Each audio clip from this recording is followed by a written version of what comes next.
and I think Georgie, you and her spoke regarding the Sun Sentinel interview, I believe, earlier this week. So Yeah, we did. yeah, and I think she's got what she needs. Okay. And then I read the article, and I've been trying to keep up with this stuff here. But Of course. what is the very latest in terms of what parents need to know who are worried, concerned? I think what's the biggest message you want to send them right now regarding this MIS-C, if you will. So. I think that, this has been covered in the media quite extensively the last couple of weeks, and I'm not going to veer too much from what has been said already. I'm actually, only because there's not a whole lot of new stuff, new knowledge has come out in the last week. This is still pretty early in the life cycle of this disease process. We're still defining it. I think the important thing for parents is that, know that this is a very rare syndrome, but that, certainly if you have, if your child has a high fever, has abdominal pain or vomiting, has any kind of rash or any kind of eye involvement, and combination of those, you need to go see, either call your pediatrician or go to a pediatric emergency room right away.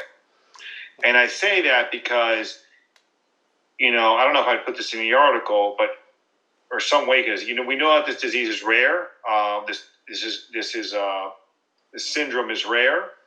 We know that it can be unpredictable, though, and we know that many kids, although most of them end up doing fine, can deteriorate rather quickly. So you don't want to delay care. At the very least, you call your pediatrician. If you have any doubts, you can seek, emergency care or emergent care at a local pediatric emergency room, and you get a full evaluation there. Right. Which, by the way, we will also point out that we are taking exceptional measures, at Baptist Children's Emergency Room to make sure that your visit is as safe as possible. We're taking a lot of precautions so that you can approach the ER with confidence when it comes to your personal safety. Fantastic. And are you recording? I'm audio recording if it's okay. Perfectly fine. Yeah. So I don't have to take notes. And I know that from what I've read as well, that most of these cases, I know it can be serious, but they respond to medical treatment, which is why it's important. Yes, they respond to medical treatment, but the medical treatment that once you've defined this, if you have a patient who's suspected of having this, multi-system inflammatory syndrome in children, the spectrum is pretty wide, and it can affect mostly the cardiac and vascular system, which is why we see the rash, why we see why we see the rash, why we see the eyes inflamed, and why we see a lot of this abdominal pain. But more importantly, it affects the vascular and the cardiac system. So even though kids in general do get better, they may need some significant supportive care when it comes to medications to help support their blood pressure or their cardiac function. And one really interesting thing I noticed in the article, Sun Sentinel article, was that most of these kids have antibodies, but not an active infection. Correct. Which means they were exposed possibly as long as 4 weeks ago or more, weeks ago? Yes. So what the current thinking is that we don't know exact cause, but we think that there's a antibody-mediated response to COVID that's expressed later on after exposure or infection. So these kids are not actively infected with coronavirus, but their antibody production has led them to have a response that's very different from adults. Okay. So yes, there is some correlation. There's some association with a previous coronavirus infection or exposure in a household. But, like I said, association does not mean causation. So we don't know exactly if that's the cause. But, it's pretty indicative that this is happening now amid a pandemic of coronavirus. So. Right, and it's rare now, but parents should be vigilant because everything is evolving. We do think it is preceded by a coronavirus exposure or infection in weeks prior. Okay, great. And the other point I've made in blog articles so far is there's a big drop off in getting your kids the regular vaccinations. regular Yes. immunizations, and Yeah. we need parents to bring them into your doctor's pediatrician's office. Is that more important now in light of in light of this case? I know there's no connection with other viruses that we know of, but can you speak about the importance of that of parents keeping up with their kids' vaccinations? I know we had last year, seems like an eternity ago, but we had a press conference about measles last year, believe it or not. Remember? Right. So there is a huge concern globally from the World Health Organization, but even locally from the American Academy of Pediatrics in this country. There's a real concern that we're going to see a resurgence of vaccine preventable diseases in the near future. There was a huge distrust of the safety of going to the pediatrician to get your regular scheduled vaccines, especially with the young children. But in reality, the risk for being exposed to COVID is much less than the risk of getting one of these vaccine preventable diseases.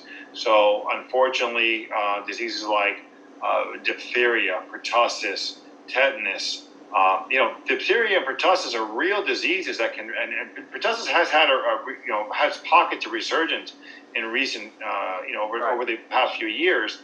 And that's a real disease process that can actually kill kids, especially young kids, babies. Right. Measles, of course, is another huge one that can have a lot of morbidities or comorbidities associated with it.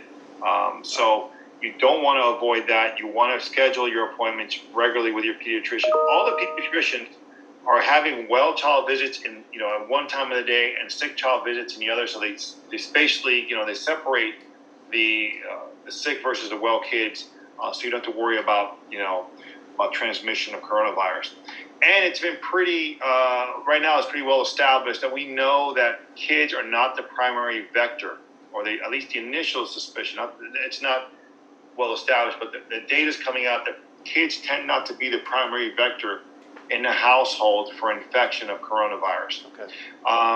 It rarely starts there. I mean, there's a study that was published. I'm looking at it now. It was just published 2 days ago in where is it? It is in Pediatrics, right? May 26th. That out of Switzerland, that only the first people to develop a symptom in a household were children only 8% of the time. Right. 79% of the time, the first people in the household were the parents. Right. So in other words, kids aren't the ones who are bringing this in and spreading it in the house. So does that mean that they're less likely to be spreading asymptomatically than adults? Less likely, correct? Yes, less likely. And we think the attack rate or the rate of infection in kids is less than adults. We know locally at Baptist Children's and even regionally that the positive conversion rate for kids who are tested with suspected COVID or exposures is very low, less than 5%. It's about half of what adults, I think, in our ERs have been running about a 10 to 12% conversion rate of positive. I mean, I'm not talking about positive who are really sick. I'm just positive in general. Right. So and we have yet to have significant acute coronavirus infections be admitted at Baptist Children's. And I know at Nicholas, I don't want to speak for them because we're transferring over there now, doing very little also. Okay. What we're more concerned about is the MISC. Right. Now, syndrome.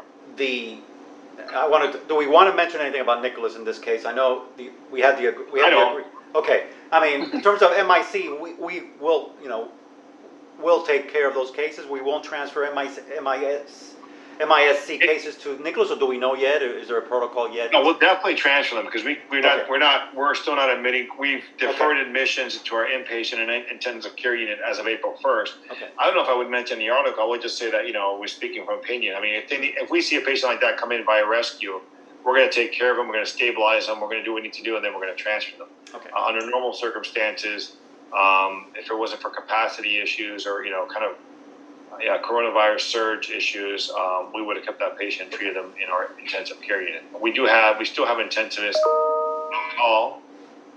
We still have intensive care doctors who are on call, who will come to the ER, do consults and support.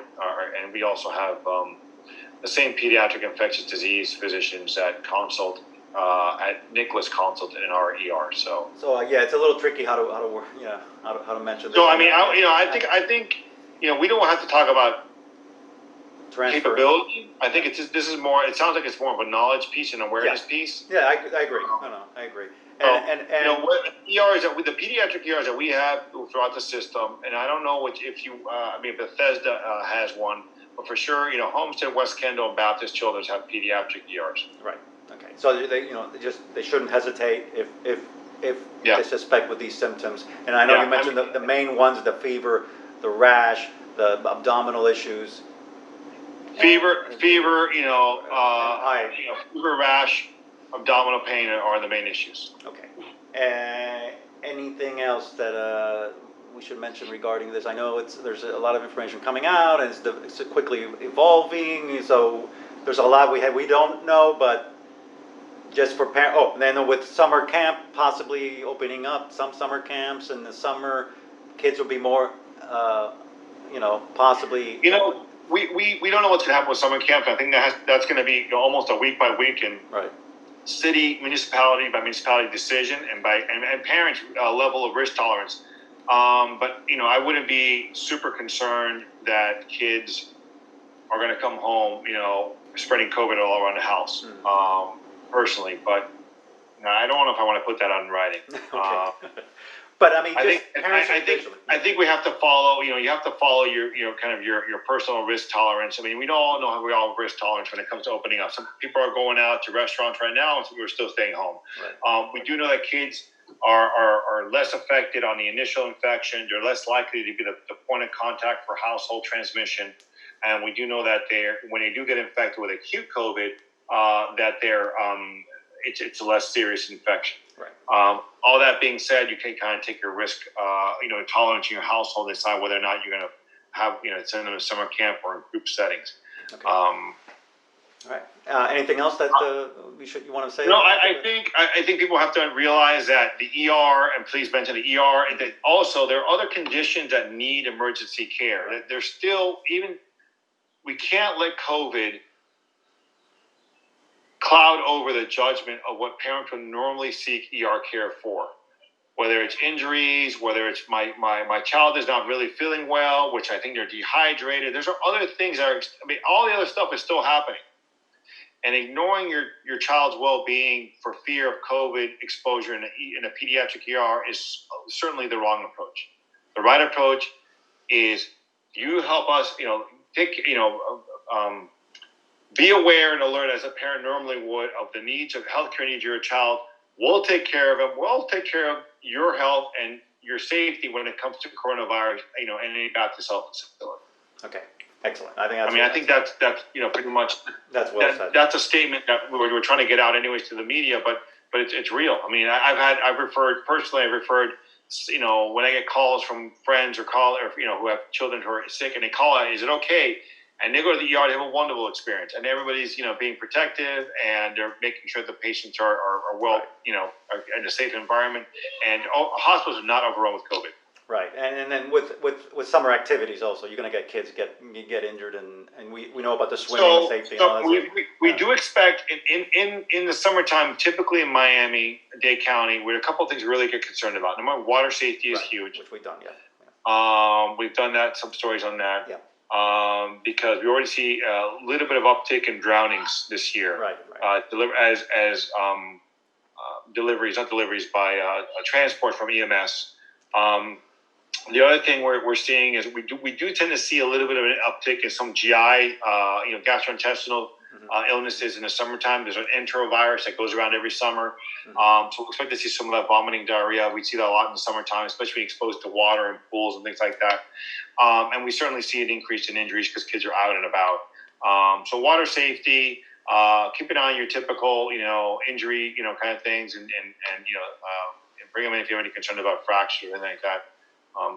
Okay, no, I'll link to the water safety articles when I do. Sure. So what I'll do is, Doctor, I appreciate this tremendously. I'll put together like our article emphasizing if you feel your kids are in need of medical care, bring them in.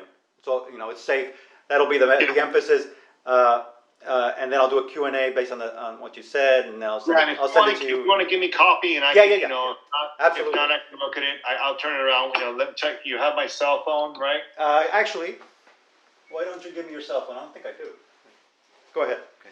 It's 305 56 here. I'll put it in the chat.